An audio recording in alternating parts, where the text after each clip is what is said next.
Thank you so much. ഞാനിത് നിങ്ങൾക്ക് എന്ത് തോന്നി ചോദിക്കുന്നത് ബിക്കോസ് എൻ്റെ സിനിമയെക്കുറിച്ച് ഞാൻ തന്നെ എപ്പോഴും ഇങ്ങനെ പറഞ്ഞുകൊണ്ടിരിക്കുന്നത് ശരിയല്ലല്ലോ എന്ന് വിചാരിച്ചിട്ടാണ്. ഞാനിപ്പോൾ നേരത്തെ പറയായിരുന്നു, നമ്മൾ ഓഡിയൻസിന് വേണ്ടിയിട്ടാണ് ഒരു സിനിമ ഉണ്ടാക്കുന്നത്. അപ്പോൾ നമ്മളത് കഷ്ടപ്പെട്ട് ഉണ്ടാക്കിയാലും കഷ്ടപ്പെടാതെ ഉണ്ടാക്കിയാലും എന്തൊക്കെ ചെയ്താലും അൾട്ടിമേറ്റ്ലി പ്രോഡക്റ്റ് ഓഡിയൻസിന് വേണ്ടിയിട്ടാണ്.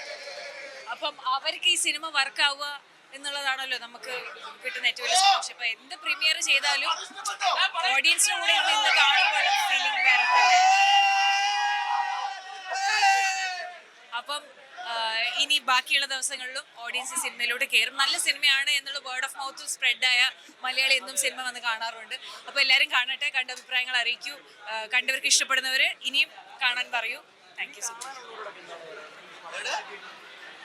പടം 2046 സെറ്റ് ചെയ്തെങ്കിലും ഇതിലെ ഡയലോഗ്സ് ഒക്കെ എല്ലാവർക്കും മനസ്സിലാവുന്ന തരത്തിലുള്ളത്. നമ്മുടെ സംസാരമാണെങ്കിലും ഇതിലെ ഹ്യൂമറൊക്കെ ഇപ്പോഴും എല്ലാവർക്കും മനസ്സിലാവുന്നത് ഒരു സ്പേസാണ്. ചിരിക്കാൻ കുറേ കാര്യങ്ങളുണ്ട്, ചിന്തിക്കാൻ കുറേ കാര്യങ്ങളുണ്ട്, പാട്ടുണ്ട്, ഡാൻസ് ഉണ്ട്, ഫൈറ്റ് ഉണ്ട്.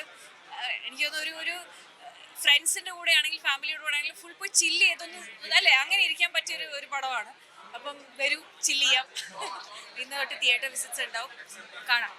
ഭയങ്കര ക്ലാപ്സും കുറെ ജോക്സ് ലാൻഡായി, കുറെ ചിരികളുണ്ടായിരുന്നു. നമ്മൾ പ്രതീക്ഷിച്ച കുറെ സ്ഥലത്ത് പ്രോപ്പറായിട്ട് ആൾക്കാർ ചിരിക്കുന്നുണ്ടായിരുന്നു. പ്രീമിയറിന് ശേഷം ഇപ്പൊ ഞാനിത് സെക്കൻഡ് ടൈമാണ് കാണുന്നത്. ഭയങ്കര നല്ല റെസ്പോൺസ് ആണ്. അപ്പൊ ഇനി മുമ്പിലോട്ടുള്ള ഡേയ്സും എങ്ങനെയായിരിക്കും എന്ന് ശരിക്കും വെയിറ്റിംഗ് ആണ്. Thank you so much. അല്ല, നമ്മള് മൊബൈൽ ഫോൺ കുഞ്ഞിലെ നമ്മൾ മൊബൈൽ ഫോൺ ഒന്നും ഉണ്ടായിരുന്നില്ലല്ലോ. ഇപ്പൊ എന്തോരം അപ്ഡേറ്റഡ് ആയിട്ടുണ്ട്. അതേപോലെ 46 ആവുമ്പോ എന്തായാലും കുറെയൊക്കെ മാറ്റം വരില്ലേ? ടെക്നോളജി വലുതായിക്കൊണ്ടിരിക്കുകയല്ലേ. അപ്പൊ എന്തായാലും ആ ടെക്നോളജി ആലോചിച്ച് ഇപ്പൊ ഒരു സിനിമ ചെയ്യാന്ന് പറയുമ്പോ അത് അത്രയും ഇത് വേണമെന്ന് ഞാൻ പറയുള്ളൂ. ഒരു ക്രിയേറ്റീവ് മൈൻഡ് വേണം. അതേപോലെ ഒരു ഇന്റർനാഷണൽ ലെവൽ സിനിമകൾ ഇവിടെ കൊണ്ടുവരാം. സോ ഇനി നല്ല നല്ല മലയാള സിനിമകൾ വരട്ടെ. വെറൈറ്റി നമ്മുടെ വേറെ മൊത്തത്തിലുള്ള മലയാള സിനിമ ഭയങ്കരമായിട്ട് മാറുന്നുണ്ടെന്നുള്ളതിന് ഏറ്റവും വലിയ ഇതാണ് ഇന്ന് കണ്ടത്. എല്ലാവരും അടിപൊളിയായി ചെയ്യുന്നുണ്ട്. എല്ലാവരും പോയി പടം കാണണം.